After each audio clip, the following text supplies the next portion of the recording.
Hey guys, welcome back to our YouTube channel glow tales by HN. ఈ రోజు అయితే మనం రైస్ వాటర్ టోనర్ చేసేద్దాం. ఇదంతా చూడాలంటే ఫస్ట్ మీరు మా ఛానల్ని సబ్స్క్రైబ్ అయిపోండి. ఓకే, సబ్స్క్రైబ్ అయితే మీకు నేను ఏమేం చేసినా సరే అప్డేట్స్ టింగ్ టింగ్ టింగ్ అనేసి వచ్చేస్తాయి అనమాట.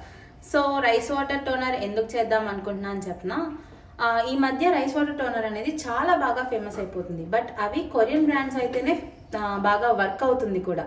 సో కొరియన్ బ్రాండ్ కొందాము అని అంటే అది అందరికీ సాధ్యం కాదు. అదేంటి కాస్ట్ 2000s అలా పేరిపోతున్నాయి కదా. సో మనం హోమ్ మేడ్ డిఐవై లాగా న్యాచురల్గా ట్రై చేద్దాం.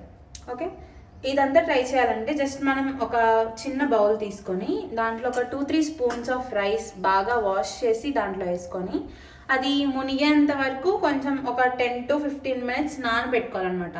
దేంతో నానబెట్టుకోవాలనుకుంటున్నారా? వాటర్తో కాదు, పాలు. A few moments later.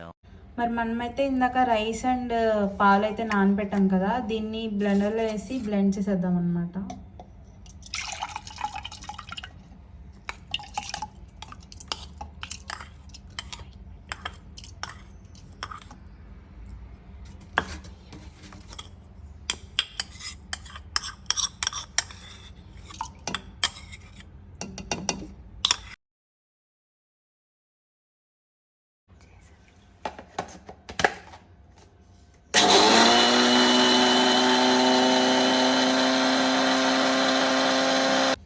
ఇప్పుడైతే మిక్సీ పట్టేసిన ఇంగ్రీడియంట్స్ని వడపోసేసుకోవాలన్నమాట.